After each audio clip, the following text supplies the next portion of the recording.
March 8th, 2023 electronic meeting of the Ann Arbor Design Review Board. This meeting is held electronically to protect public health and safety due to the COVID-19 virus and to comply with the orders issued by the governor, the Michigan Department of Health and Human Services, and/or the Washtenaw County Health Department. We intend to conduct this meeting similar to an in-person meeting. However, please be patient if there are technical issues. Public comment will be via telephone only. To speak during any of the public comment opportunities, please call 877-852-5247 or 888-788-0099, toll free, and enter meeting ID 974-6174-9412. Public comment will be via telephone. Oh, I already did that. This information is also available on the published agenda and public notices section of the city website and on the broadcast of this meeting on CTN channel 16, AT&T channel 99, and online at www.a2gov.org. Watch CTN. The Design Review Board is a volunteer resident board appointed by the mayor and confirmed by city council. Purpose of the Design Review Board is to foster excellence in the design of Ann Arbor's built environment and to advise applicants on how a project can meet the spirit and intent of the downtown design guidelines. First, the applicant will have 10 minutes to present their proposed project to the Design Review Board. Then the Design Review Board will hold a discussion on the design of the project. Following the presentation and discussion, members of the public are permitted to comment for up to 3 minutes. I think I might have asked this once before, Jeff, but does CTN put that call-in information up for people that are looking remotely? Because if I didn't have a pencil in hand and I was watching, there's no way I would have gotten those phone numbers down and so forth. I believe that they do. But I can look into that after the meeting. Okay, good. All right. Well, then if you can do the roll, Jeff. Happy to. Member Perkins. Here. Member Singleton. Member, I see Lori's here. Member Burns. Here. Member Cooper. Member Kinley. Here. Member Mitchell. Here. Member Ramson. Here. And John Kotarski. Here. You have a quorum. All right. I talked to Gary earlier today and he said he'd be here, so I would expect him to Zoom in any minute. Great. So on to approval of the agenda. If everybody's had a chance to review it, if there are, so I'll entertain a motion for approval. Motion to approve. Support. Moved and supported. Any discussion, changes, corrections? All right, all those in favor signify by saying aye. Aye. Aye. All opposed, same sign. Agenda is approved. On to the approval of the minutes. These are minutes from the December 14, 2022 Design Review Board meeting. So I will entertain a motion for approval. Motion to approve. Support. Moved and supported. Anybody have any questions, corrections, comments? All right, hearing none. All those in favor signify by saying aye. Aye. Aye. Those opposed, same sign. Minutes are approved. And now on to public comment. To speak during public comment, please call. Now get your pencils out. 877-852-5247 or 888-788-0099, toll free, and enter meeting ID 974-6174. 9412.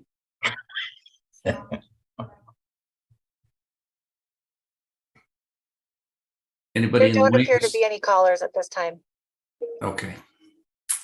Then we can move on to regular business, and we are looking at a proposal for 300 East Huron Street.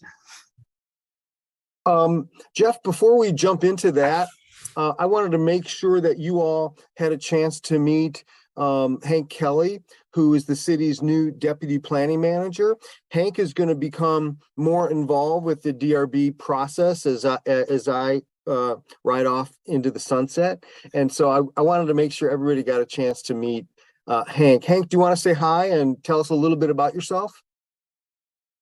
I would love to. And first, I'm going to do something requested of me by friends in the disability community. I'm going to do a quick self-description. So I have light white skin. I have short brown hair. I'm wearing a brown sweater. I'm sitting in an office. And Jeff gave me a great mini intro. I would also add that my pronouns are they, them. I've worked primarily coming from a transportation planning background, so I'm excited to delve into new areas of planning as I join the department in the city of Ann Arbor. I just joined in November, so there are a lot of things, not just DRB, that are new to me, so I appreciate everyone's patience with me as I take over a very small part of Jeff's big shoes that I'll need to fill. I'm available to any of you for questions that you may have about the transition of the DRB. I just didn't know. I know sometimes these meetings are canceled if we don't have incoming applications. And so I wanted to take the opportunity to get some FaceTime early on with you. Great. Delighted to have you, Hank. Thank you. Welcome aboard. Great Good to meet you, Hank. Yeah, welcome. Great. Thank you so much. Just one other piece of business that I wanted to cover before we move on to the first item, and that is if a member of the DRB needs to recuse themselves, we're going to ask that you do so, but then to remove yourself physically from the meeting. That would be the appropriate way to go about that. That's all. I think we can move on into our first item. All right. Well, I guess we should promote the development team into the meeting. Thanks, Jeff. That might take a minute or so.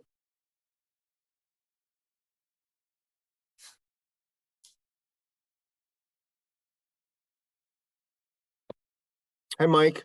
Hey, how's it going? Good to see you. Good to see you too. Can I you hear me see- well? Yeah, I sure can. I can see that Nick has joined us, and I can see that a representative from Myers and Associates is with us. And I understand that maybe Nick is going to be running the slide deck. Is that the case? That's correct. Great. And will Nick also be narrating? Nick will also be narrating, correct. Okay. But great. just before he does, I just want to say hi to everyone. I know almost everybody on the board, so good to see you all again. And Jeff, you have to stay with us until we're done. You can't quit midstream. I didn't pick up on when you're actually you're leaving, what your last day is, but we got to get done before you go. All right, I'll postpone my retirement then. Probably not, but okay. Nick, why don't you tell us when you're ready to start the presentation? Yeah. You guys will have 10 minutes. And then after you're done with the presentation, members of the board will offer feedback. And then at the end, I'll offer some feedback myself. And then I'll summarize the comments that I've heard. And that's pretty much how the process is going to work. Okay, great. Can you guys all hear us? We can. Nick, you were a little crackly there. Do you want to speak again a little bit? Yeah, I just wanted to confirm that you guys can hear me okay. Yep. That's better. Better. Nick, you should be able to share your screen. Okay. I made you a co-host, and then I will have a countdown clock, and I will let you know when there's 5 minutes, 3 Okay. minutes, 1 minute remaining. Yeah, and just to clarify here, I have my computer running where you can see my face, but then we're also connected here to a conference room computer. Chris Myers is sitting across the conference room table from me as well. Good afternoon, everyone. Hey, Chris. So I will pull up the PDF right now.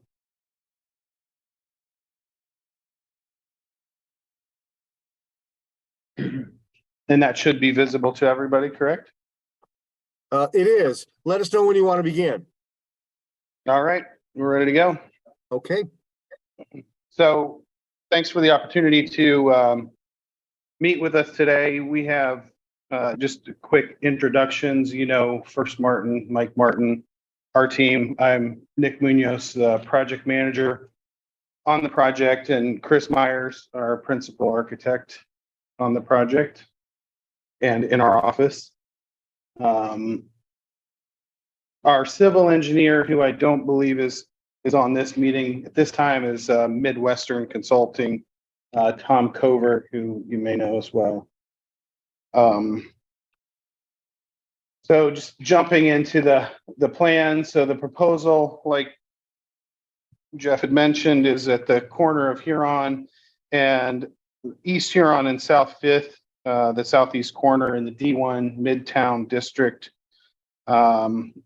Directly across the street, across Huron is City Hall, and adjacent to the south on South Fifth is Bank of Ann Arbor. Adjacent to the west is, I believe it's a telephone company facility there. The proposed project is 6 stories, 139 guest rooms, 79,808 total gross square feet, which is about 75,500 square feet as calculated based on the floor area ratio requirements. It's kind of a reverse L configuration with building tight to the street at Fifth and Huron, and some open space for parking on the interior side of the site. There's a pass-through for vehicular access to that parking area that's located further down Fifth. So in the project overall floor plans, we've got a small basement area to house some utilities and service functions for the building, which is primarily intended to free up the ground floor square footage for as much as the public hotel amenity space that we can get to really kind of activate the streetscape along those main public ways. And then floors 2 through 5 are occupied by the guest rooms. And then when we get up to floor 6, we've got a fitness facility with 2 guest room wings and a roof terrace area that's out at the corner for, guests to kind of go out and get a view down over the city and into the surrounding landscape. The elevations I'll kind of run through fairly quickly.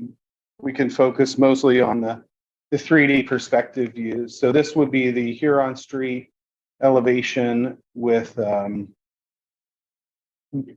combination of brick, metal panel, and some stone paneling. This is the 5th Street elevation, which has our entry point vehicular drop off and entry point to the check-in area of the hotel, and also that vehicle drive that I mentioned back to the interior part of the site. The south elevation, this is on a property boundary, a property line, so it's a solid wall on a 0 lot line. And then the east elevation is the same thing. Essentially, the part of the building that's up against the property line is right at the 0 lot line. So then getting into the massing, this is where we wanted to describe how the building is situated and how it's configured in relation to the UDC requirements for offsets at the upper floors. So along Huron, which is this long elevation, the yellow area represents what we're considering to be the street wall, which is a 4-story street wall along the East Huron streetscape in relation to the larger, taller buildings that are in that area. Then we step down along South Fifth to a 2-story street wall, and the kind of break between the 4-story street wall and the 2-story street wall identifies where the building entrance is, with this taller piece that pops up and creates a brand facility identity directly above the vestibule. We've also incorporated some recessed areas along the street to allow for some landscaping and building related amenities to soften up the experience of the pedestrians walking along the street there. So at the top of that 4-story street wall, we kind of jump back about 4.5 feet in this blue area, which is stone panels, and then a little bit further of a offset at the green area, which is also stone panels with that rooftop terrace above and a small kind of trellis sun shading device over top of that. The South 5th Street facade is a little more straightforward in terms of the offsets, where we just transition back 5 feet between the masonry and the metal panel areas. So then looking at that in a more kind of rendered elevation, you can see that 4-story street wall along Huron with a brick ground, first floor ground story with windows pretty much along the whole street frontage until we get down to the staircase. But there's bar dining facilities in this corner area, and then we transition into some meeting rooms as we get further away from Huron.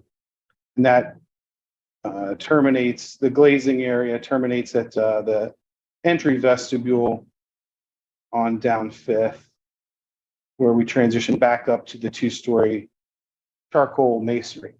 The material palette is of, 3 minutes remaining.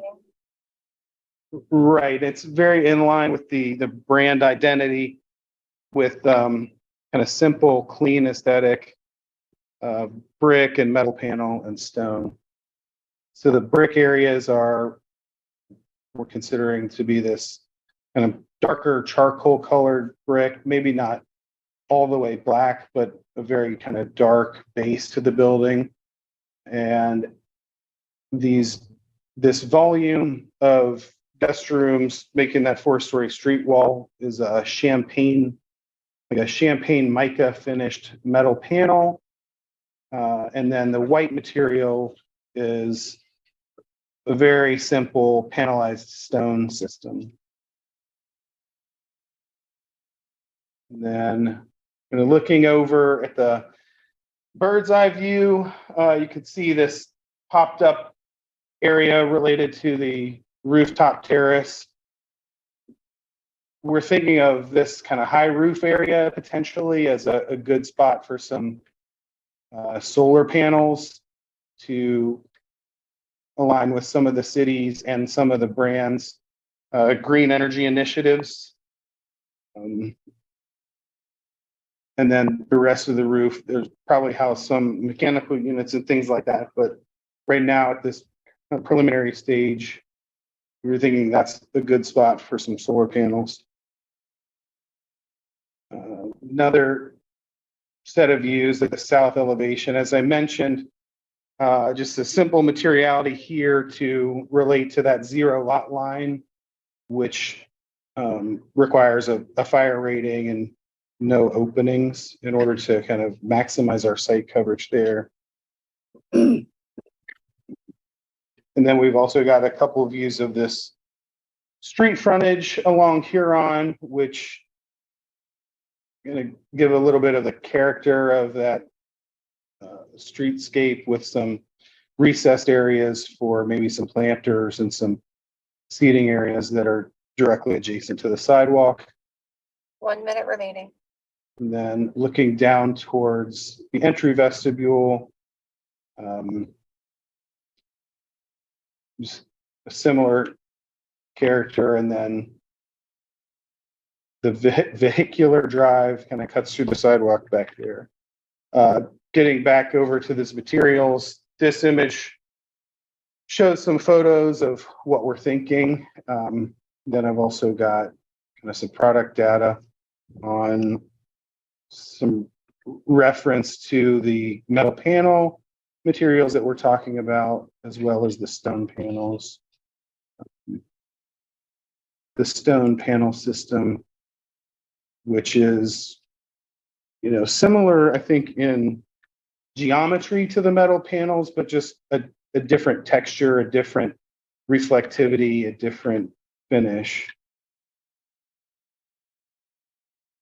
And I think that's about it, unless there's anything that you have to add, Chris. No, I think we're about out of time as well. Nick, why don't you go back to one of the architectural elevations that has been rendered so people can see just in an image Sure. at the corner, and we'll be able to reference that. Yeah, I think that's a good one. Okay. Thank you, Jeff.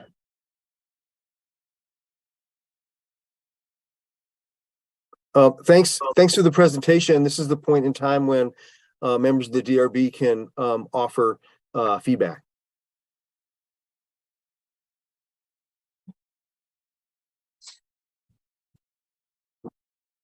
I'll jump in. This is Tamara.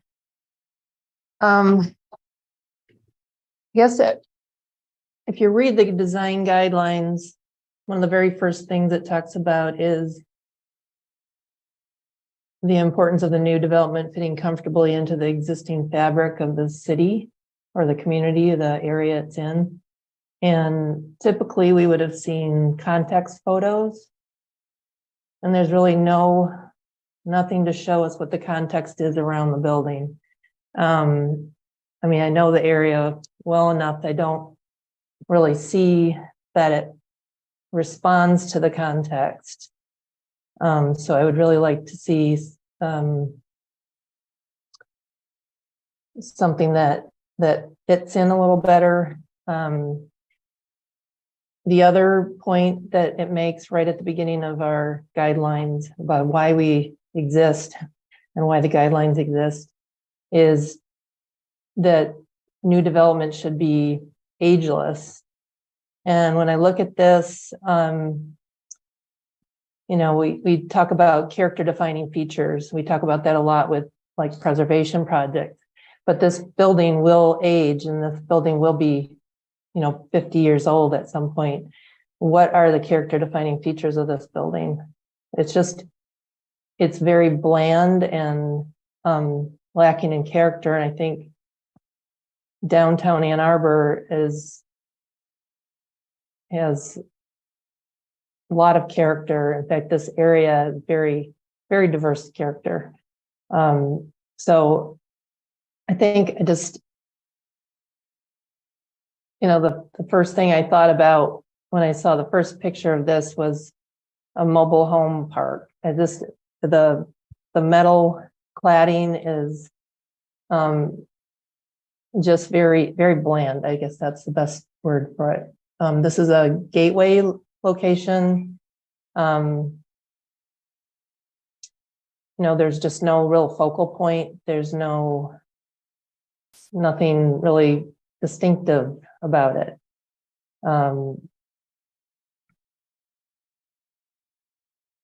I like the brick at the sidewalk. There is some, variation in character at the very base where people are walking.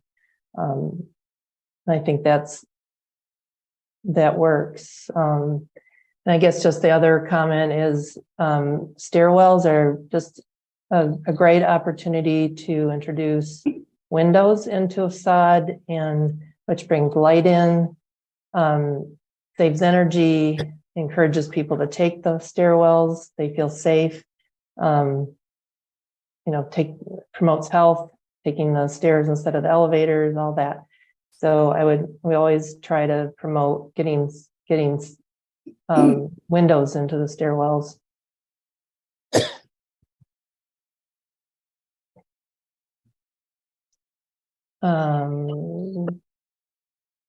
That's all I have for now.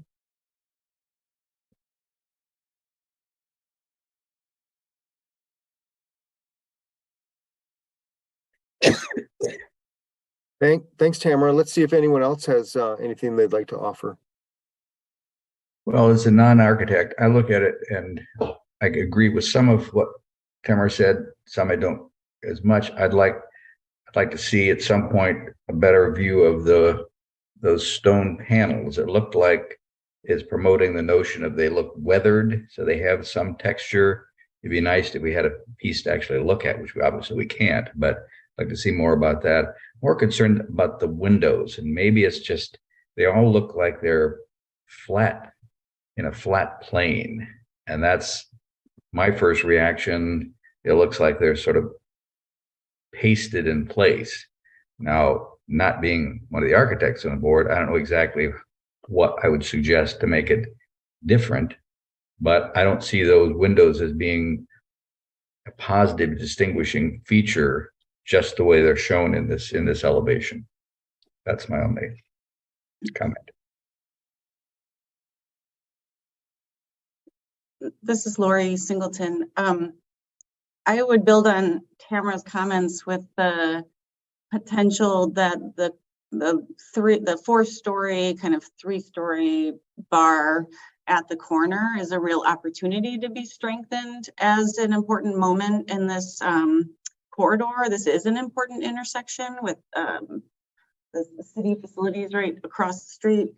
And the entrance to the hotel seems like it could be strengthened, or the language of the entrance could be brought to or around the corner. So there's kind of a moment of hierarchy there. Maybe that's an opportunity for identity, but it's also maybe a better kind of sense of the expansive space that someone might be standing and waiting for a ride at the drop off, or gathering at that entrance to meet folks. It's a common, demand at a hotel. So it seems like that would be a place that could be strengthened in terms of the indoor-outdoor connection there and the expression of the identity in the building around that corner. So if no other part of the building got a little extra juice, I think that 3-story that starts on the second level, that component, I think, could be the place where those improvements are focused, maybe richer materials or some detailing that gives a little bit more depth in the windows, some shadow, and then a moment at that corner that is prominent and important. I think the blank panel on that right above the tree that's shown there, that blank section between windows, seems like a part of a building that wouldn't be exposed to a primary corner. And I'm sure there's a programmatic reason for why that's so opaque, but it's architecturally that facade in particular is one of the weaker ones on the building, and it's one of the most prominent as a view from Main Street down here on. That's the most highly traveled course, and so that's going to have a lot of exposure. I was also thinking about the streetscape. I know you're just kind of showing some things in there, but that street along Huron has all been redeveloped with pavers and lighting and other things. So I just want to ensure that that's all coordinated with the design. And then also the brick paving that lines 5th is continuous along the entirety of that street. So my hope would be, as these new improvements are done and the new pavement is installed, that those kind of standards are maintained across those edges and resolved in terms of how they hit the intersection. I'm not sure what the kind of typical condition is, but you've got newer gray kind of modern pavers on Huron and the traditional brick ones on Fifth, and so those two streetscapes come together at that corner, and with that work being redone, it needs some intention and how that gets put together.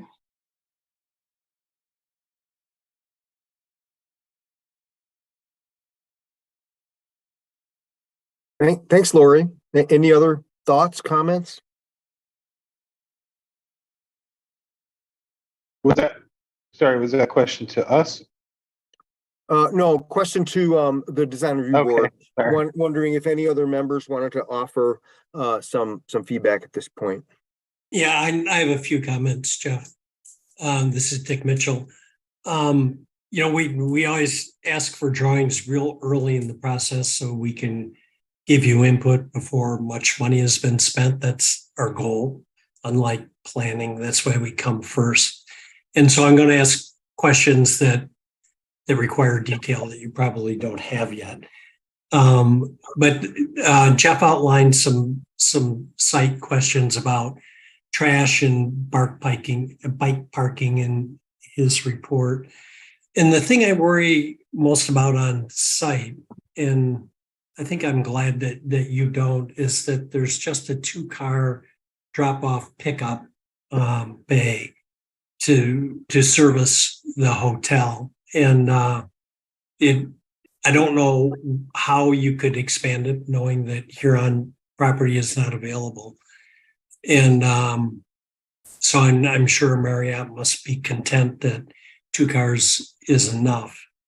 But it doesn't seem like enough to me. And I wonder if you could tell us how cars will be parked. There are 17 spaces behind the building, and you may have more than that, or does your intel indicate that most people are arriving by taxi or Uber and cars are not an issue? Maybe you could talk about that. Yeah, I'm happy to. Yeah. I think Mike would. Okay, Yeah, great. Hey, yeah, Mike. I'm happy to address that. So, you know, the thought with the 17-car parking lot is not that it would address all of the needs of the folks that would be coming here. And, you know, our hope is with another downtown location and being in close proximity to the transit station on 4th Avenue and spanning over to 5th Avenue, that folks could take the, shuttle from the airport potentially and not have a car. But the idea here is that we would run a valet in this hotel, which we have experience in with our other hotel. And it's simply the 2-car drop off would be a staging area to the larger 17-car parking lot, which would also be a staging area, and then eventually into city infrastructure. So we would look to utilize city garages for the lion's share of the parking needs that we have here. And, you know, certainly agree we can't, if we could have parking for 5 cars, that'd be great. We just can't do that here with the site. And so the idea is you get them out front and then you move them around into kind of the holding lot per se. And then based on when people would need their cars, we would either leave them there in that lot, or we would then shuttle them potentially to any number of the city garages that are in close proximity. And like I said, we have experience with this with our other facility. Yeah. Okay. I've stayed there and it does work. Yeah. The other, thanks, Mike. The other question I have, which might fall in the same category, is about the mechanical system, because I worry a bit about screening of rooftop equipment. I think there'll be some exhaust hoods above the elevators. There's some air conditioning condensers somewhere, maybe an emergency generator. And I assume the rooms are going to be heated and cooled with unit vents underneath the windows, and so there'll be louvers in those horizontal panels. You can see that in the drawing. Oh, you can? A little bit, yeah. Chris, go ahead and point them out. Yeah, sure. We use VTAC systems. I see. They're vertical units. Yeah, they're vertical units. I see. So there's really there's no big condenser farms, but there would be a, dedicated outside air unit and a rooftop unit on the roof, but that would all be, pushed back away from the facade so that it's screened. But would that be on the east wing, Nick? So it's above the mechanical room? And the east wing as far south as you can get it? Yeah, I believe so. And we'll have potentially units at at each end because they drop down into chases that are aligned with the stairwells. But we'll continue as that approach develops. We'll continue to put together sight line studies and things like that, and screening if necessary. But the generator will be located back in the parking area on one of the corners, as well as no generator. The transformer and the secondary enclosures will be back on the site tucked in. Okay, thank you. Thanks, Dick. I saw that Wendy had her hand up. Wendy, do you want to take a shot? Sure.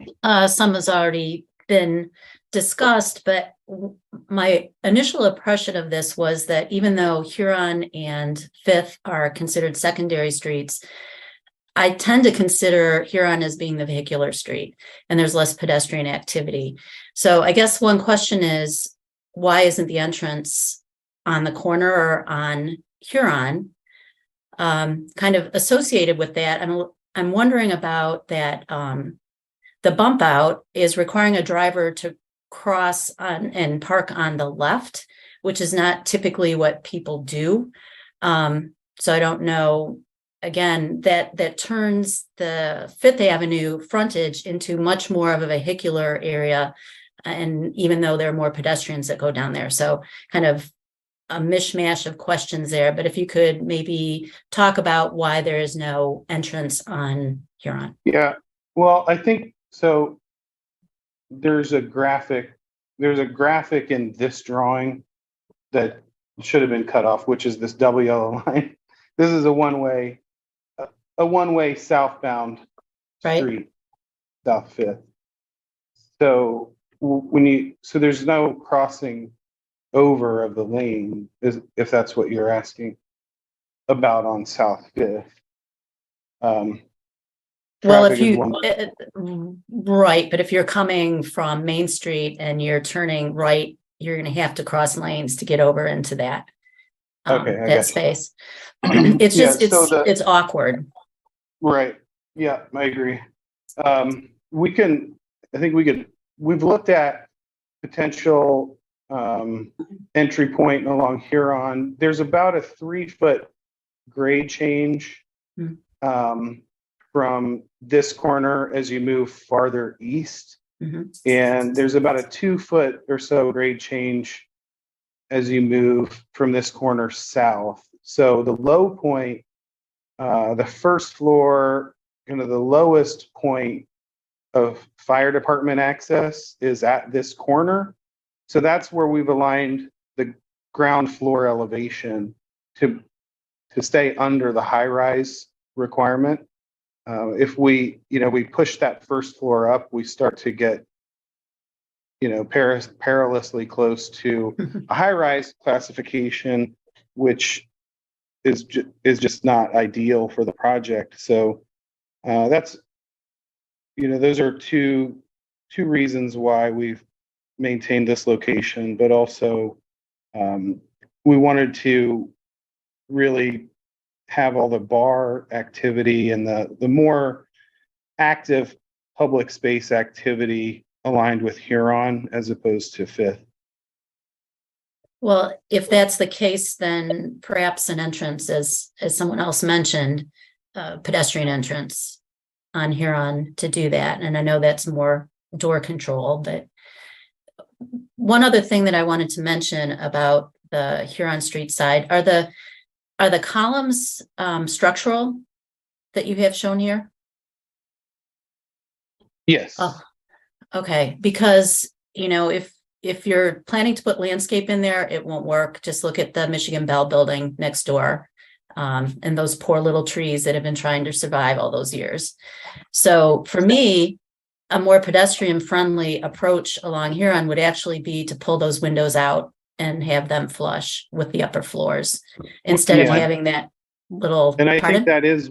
Yeah, I'll just jump in real quick. Yeah, part of what drove the columns was for visually, I think impaired. There was an area of refuge potentially. I'm sorry, it was the DDA code about potentially being set back from a curb, but then there was maybe conflict with visually impaired folks. And so it seemed like there was not necessarily a meeting of the minds with respect to what the DDA was trying to promote, and then some of the issues that it brought up. I think our inclination is to, as you say, and I know we did this a long time ago with respect to engaging the street front. I think we want to go ahead and look at something that does push it back out onto Huron Street to bring that activity out and make it more focused. Because I totally agree that any sort of vegetation in there is not going to be very successful, and it's going to end up probably being like a garbage collection or potentially people sleeping in them. So there's a little bit of code nuances that we were trying to work through, but I think our heads are where your head is, which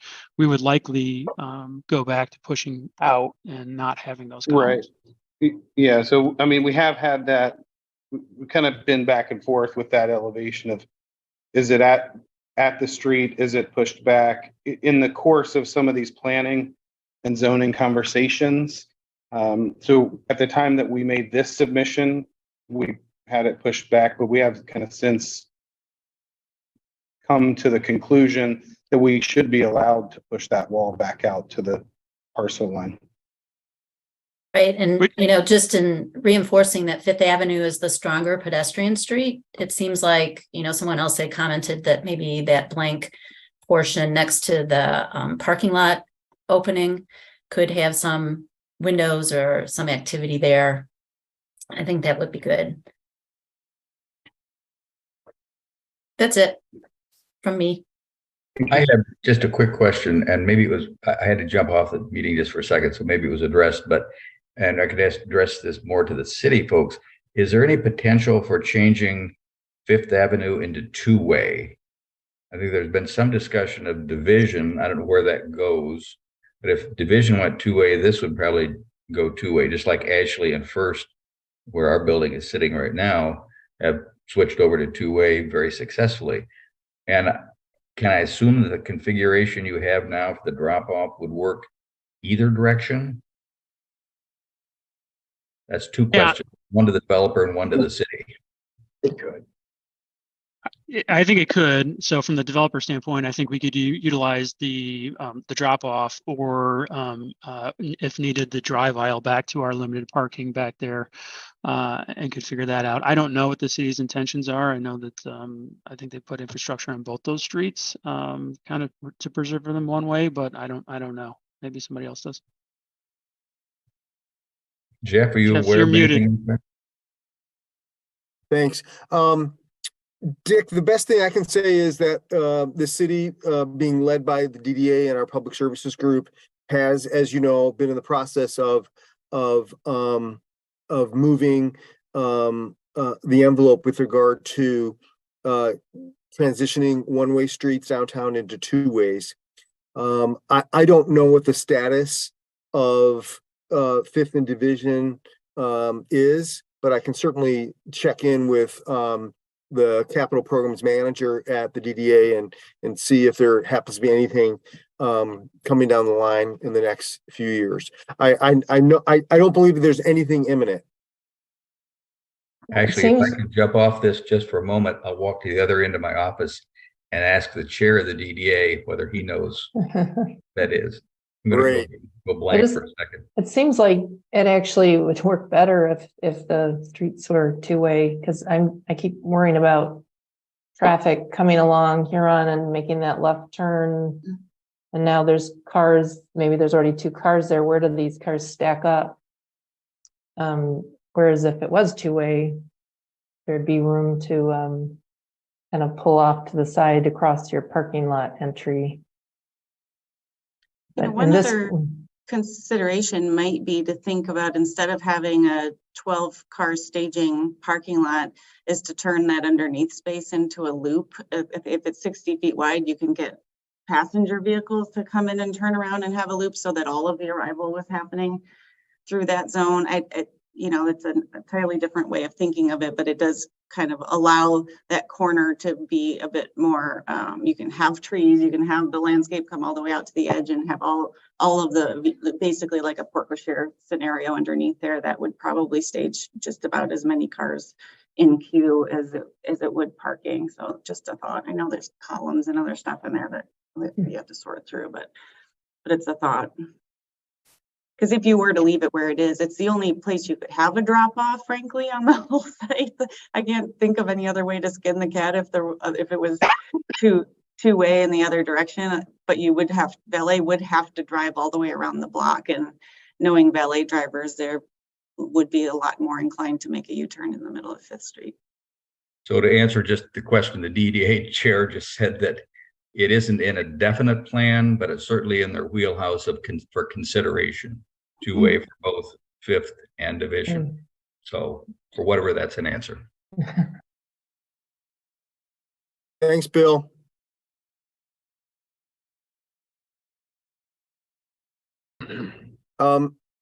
Is there any other member of the DRB who'd like to offer comments? I'd like to sort of reinforce from my perspective what Tamara had to say, and that is I'm pretty underwhelmed by the overall architecture of the building. I sort of jokingly thought that looking at the building massing strategy on sheet 13 is a better looking building than what I'm looking at on my screen right now. It's just bland.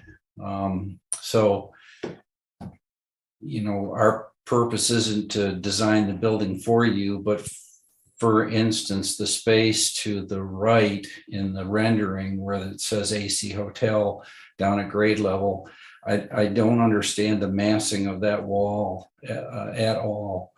So I'd like to see something a little bit more done with fenestration, do something with the openings. Same thing with the stair towers being blank walls as they are with no windows, no natural light in the stairways, so forth. Something could be done there to maybe liven that up a little bit. And from the standpoint of fitting into this block or this corner of downtown right across from City Hall and so forth, I guess I'd like to see something with a little bit more pizzazz. And I know we can't dictate that in the design guidelines, but I'm pretty underwhelmed by the architecture that I'm looking at.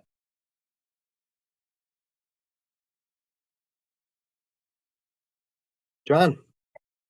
Thank you, Jeff. I'm the Art Commission representative. So, Nick, have you considered public art in any of the location of the building? I know that staff has recommended trying to activate more the pedestrian experience both on Fifth and Huron. Do you have any plans for public art? Nick, I'll go ahead and take that one. I think that we're Yeah. definitely evaluating opportunities on the building to add some public art. So it's certainly aware of the conversation in the community, and so absolutely are looking for areas where we could potentially add something. Well, along those lines, if you're thinking of a kind of a mural, sort of a display, I would encourage you to consider high pressure laminate or composite aluminum that would, rather than paint on that, and also try to engage our local art community, as well as if you can find an area, and it doesn't have to be that large, where you can have rotating art in your lobby, and it would.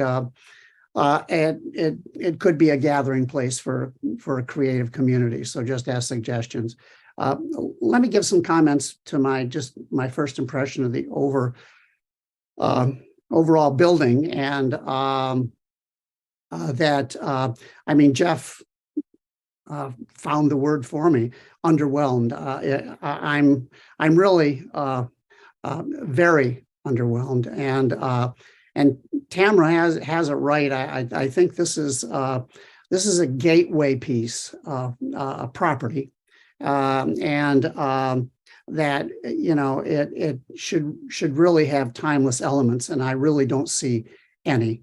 And I'm not so sure that public art could help you much.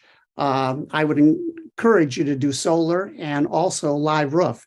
You have a huge, expansive, and really kind of tie into that element. I think it would help with rainwater reclamation. That south facing that facade, I think that's a stairwell. And I agree with, I think Lori mentioned it, letting some light in, but activating that big, huge space. But beyond that, I mean, just my impression of it is that that this should look different. That this to me doesn't say that this is a timeless nor a gateway sort of project for that particular corner. It's so in any event, and I know this is as I think Jeff and Bill had pointed out that this is the beginning stages. So we want it to be a collaborative process, and I think you have pretty much unanimous that the board thinks this really needs a rework. But in any event, that's just one more voice. Thank you. I'm not in entire agreement that it's underwhelming. I think the massing is pretty well done, and it's not that far away. Bill had a really good comment about the window plane and the wall plane being very similar. If there were reveals at the windows, I think that would give it a lot of depth. And I thought Lori's comments about the panels directly above that tree at the corner, rethinking that corner might render some benefit. But I think it's a lot closer than maybe some of the other people do. I think I would agree that I support, and I think I can't recall who else was saying the other diagram was stronger. The massing to me is interesting for the scale. You do get enough variation. It doesn't feel like you're trying to be three different buildings to get that scale. It feels like one building, but it also feels like it's broken up. So it's more about the details of the execution of it. And yeah, like I think just adding a little bit more something special or a little bit more richness, at least at this corner. Yeah, I think it's that 4-story piece at the corner that is, if you could put more into that, make that more interesting, give it some more character, put some more windows in, we keep mentioning above the tree, do something with the windows. But, if that could be, even bring brick into that piece, it really needs to just be anchored. And I do agree with the massing comments, as it is trying to think what the building is across the street from there that got something. This reminds me of that, and I really like it. I think it's very interesting.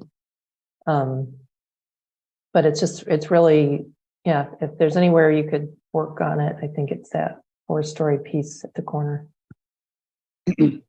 Yeah, I think that, it all makes sense to us. I think as we, get into this next level of detailing and, maybe some of the articulation to make that 4-story section really stand out against the, kind of background of the rest of the building. I think we definitely have some ideas on how to do that and how to treat the windows. So,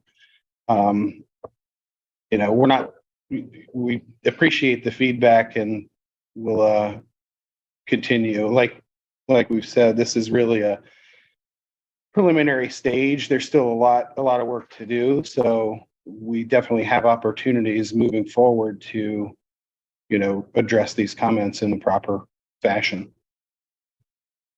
Thanks, Nick. Let's see if any other member of the design review board has any final thoughts. We'd love to have you come back. Oh, we definitely will. Yeah, for sure. I would just like to just briefly summarize my comments in the staff report. I think the petitioner has had a chance to see them, but for the record, I thought that I want to reiterate what a couple other board members mentioned with regard to solar panels on the roof. I think that would be a big plus. I also wanted to indicate that the design guidelines themselves say, quote, corner sites an opportunity to express an architectural gateway or focal point and a dominant feature. And I think this site, as Wendy had mentioned, is really sort of the crossroads of downtown, like almost literally in the heart of Ann Arbor's downtown. And so I do think it provides a really remarkable opportunity to come up with something special and timely. Just a couple extra comments. The first floor on the north side of the building didn't seem to include a lot of elements that help activate the project at the street level. So I would encourage you to rethink that. I felt that the color of the upper floors was very muted. And my feeling is that the building has some elements that are appealing or attractive. I like the symmetry. I like the fact that the facade has some different depths and elements. But when my eye looks at this, it's so neutral in color that nothing really stands out. It just sort of blends in. And I would encourage you to rethink color, materials, textures, verticality, particularly at that corner.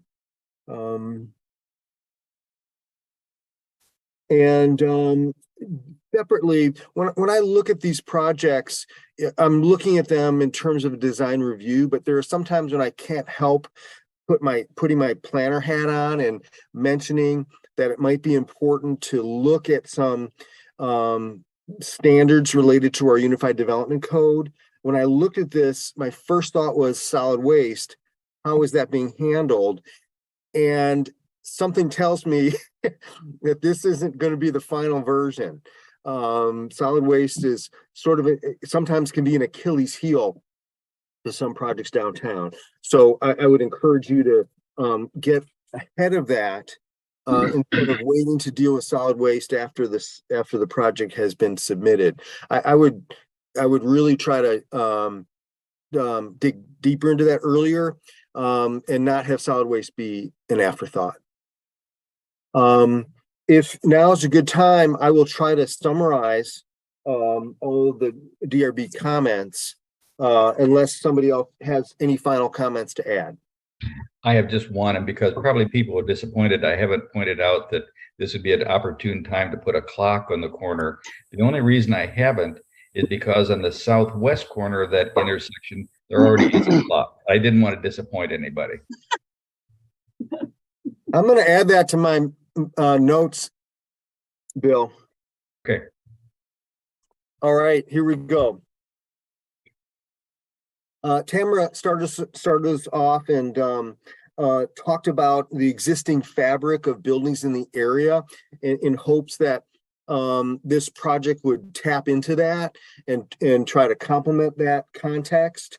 Felt that the building doesn't really do a great job in pulling some of those themes in the immediate vicinity, and would like to see something that might fit a little better in the context of the site.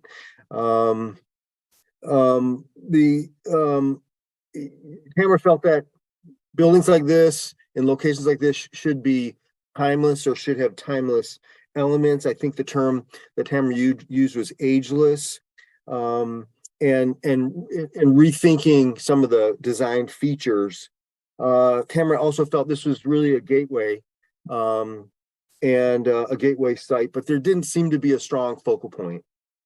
Bill added some comments. He felt that he would like to see some samples of the materials that are being proposed, particularly the stone panels, to get a better sense about, you know, what this is actually going to look like. Bill also indicated he was concerned about windows in a flat plane. Windows didn't appear to be a positive distinguishing or distinguished feature. Lori mentioned that the fourth floor element that is on the north side and wraps around the west side could be strengthened. Lori also felt that the entrance door could be emphasized in a better manner.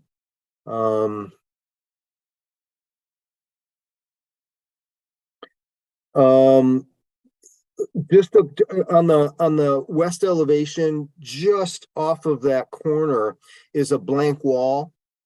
It's a pretty substantive blank wall in this location. Lori was hoping that you might revisit that. Lori also encouraged you to rethink the streetscape, particularly along East Huron. That there you may need to work with the DDA to try to create some better intentions for what is going to be happening there. Really think about how to activate that space and create some interest. Dick had some questions. He wondered if the 2-car pull-out space was enough. He was hoping that you'd describe how parking was going to work, and Mike was kind enough to share that information. And Dick also asked questions about how the mechanical units were going to, or how mechanical was going to be handled. And Nick emphasized that each of the rooms will have its own HVAC system. Bill suggested a clock on the corner. Oh, no, I said we don't need it. I said we don't need okay. it. Bill said we don't need no stinking clock on that corner. And Wendy had a number of comments. Wendy pointed out that Huron really does function as a very busy vehicular street. Wondered if the entrance could be rethought and maybe relocated to the north side, to the Huron side. Wendy also wondered about the drop-off area. She pointed out that if you're heading eastbound from North Main toward this site, and then you turn right, you're sort of in a challenged position to park in these spaces that are very close to the intersection. So she wondered if you might want to rethink that. Wendy also asked about the columns, whether they're structural. It sounds like they are. Wendy pointed out that landscaping was going to be highly challenged on the north side, indicating that the Michigan Bell site just to the east is really a tough site to get anything to grow on that north side. And Wendy really emphasized a need to activate that north side in a number of different ways. Lori talked about the parking area and thought that you might want to consider a loop drive system that could allow vehicles to park along the loop. Jeff indicated that he was underwhelmed by the overall architectural design of the building. He felt that it looked bland. Some blank walls could be filled in to enliven the facade. John indicated that he provided some specific ideas for materials for types of murals. He also felt very underwhelmed in general with regard to the overall feel of the building, the overall appearance of the building. didn't feel that there were any timeless elements, sort of felt temporary, like the idea of getting solar and maybe an active roof, a live roof, which could handle some stormwater. Dick talked about creating some reveals for the windows, which would provide a little bit more depth, give them a little bit more depth, so it's not as flat to the eye. Lori felt that the massing was interesting. It was, pretty well broken up, but details and execution, sort of a richness needs to be rethought. Maybe a richness needs to be brought in. And then Tamara lastly indicated that the corner is really the most important, point of this building, and that it should be more emphasized, possibly bring brick in, creating something of more visual interest. So let me pause to see if I missed anything or if I misquoted anything. I see Tamara's hand. Just, I think a couple of us talked about stairwells. I'm trying to get some light in stairwells. And then I just wanted to emphasize the context comment was not even so much about it not fitting into the context. We didn't see the context that, and especially if you're coming back, if we, it's great to get pictures around the area if we don't have a chance to walk around beforehand, and then also explain to us how it is fitting into that context. What are you picking up on? And we're not talking about matching things, just how do you respond to it?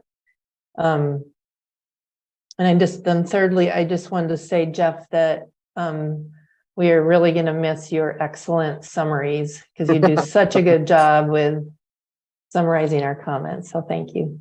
Thanks, Tamara. And I did get those last two down. Jeff, I just want to make one slight correction. The comments about the streetscape along Huron and Fifth, there's a brand new streetscape along Huron, and the building should have that in mind and coordinate with the existing planters and benches and light poles and other things that are in place along that edge. I don't think it'll have a significant impact, but Fifth Street has an entirely different streetscape that's older and traditional red brick. And so how it fits those two pieces together is what my comment was more. Got it. Great. Thanks for pointing that out. Mm-hmm.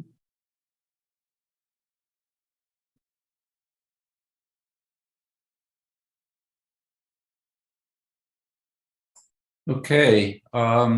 Is this the point, Jeff, where we invite public comment, or does that come?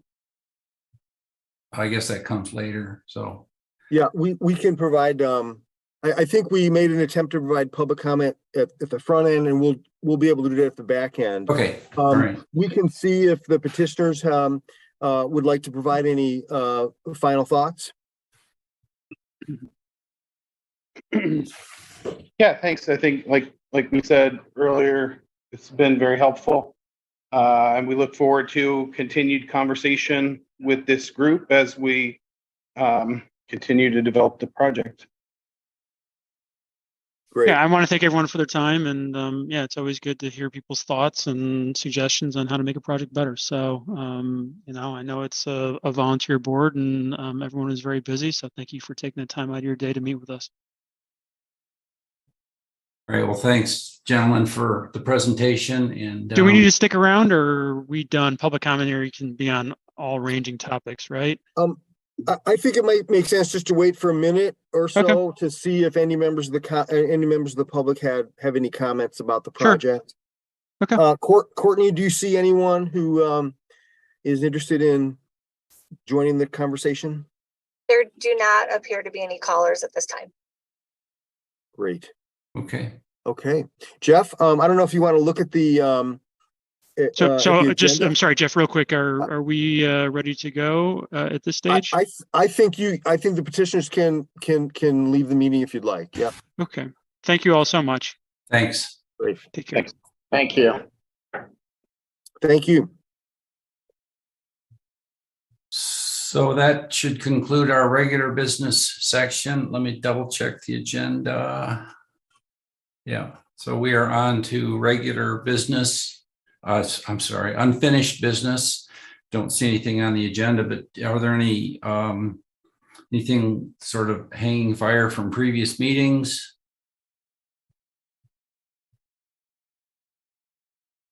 Okay, then we shall move on to communications. We have anything there? Nothing from staff. Okay. All right, then we are then on to the second section of public comment. Courtney, I don't suppose anybody's jumped in the last 2.5 minutes. No, there are no callers at this time. Just sort of as a side comment, I probably should have said this in front of the developer, but you know, sometimes I fear that some of my comment can be taken as overly critical and not constructive, and it certainly wasn't meant that way. But since they are coming back, I'm sure they will bring us something that will respond to the comments. So not in the way of an apology, but sometimes I think my comments are a little bit too unconstructive. So with that, anybody got anything they want to add? Or I had one thing, Jeff. It has struck me the last several meetings that Courtney needs to interrupt way too early in the presentation. Maybe we could give people, another 5 or 10 minutes to present. Because I feel like when she says 3 minutes, they start to speed read their way through the presentation and we lose some things. I think we limited it to 10 minutes when we had one petitioner down on South Main for a brew pub who went on and on about their menu and really sort of aggravated everyone. But it seems like that was a knee-jerk reaction. We could give, a petitioner like this another 10 minutes to talk about the project. I agree. Even 5 would be a lot more content to fill. I don't remember that we used to give them a certain amount of time. We just said, do your presentation, and they'd usually be 20 minutes or. Yeah. And maybe we can just appropriate. drop that requirement and Jeff can interrupt if someone is rambling on. And maybe that'd be a better way to do it. yeah, part of that I think came from years ago when a couple of times we had more than one project to look at in one meeting. And so we felt we had to limit it. But I agree with you, Dick, that I wouldn't want, if I were in the developer's shoes making the presentation, and I have been many times, that having to rush through at the end, and then after it's all over and done with, you realize, hey, I wish I would have said so-and-so, but I forgot, or I was rushed through it. So I totally agree with you. I will say, coming from the design community, I think that if we don't give some parameters, then there might be a lot more content than is necessary to share, that sometimes there's some just over communicators out there. And I think it's helpful to say, if now it's 10 and we say it's 20, at least we're clear about what the expectation is and they aren't preparing 45 minutes worth of content. Right. Would you be comfortable if I encourage developers and their design staff to limit their comments to 15 minutes? Or 20. About 20. 20? Yeah. Okay.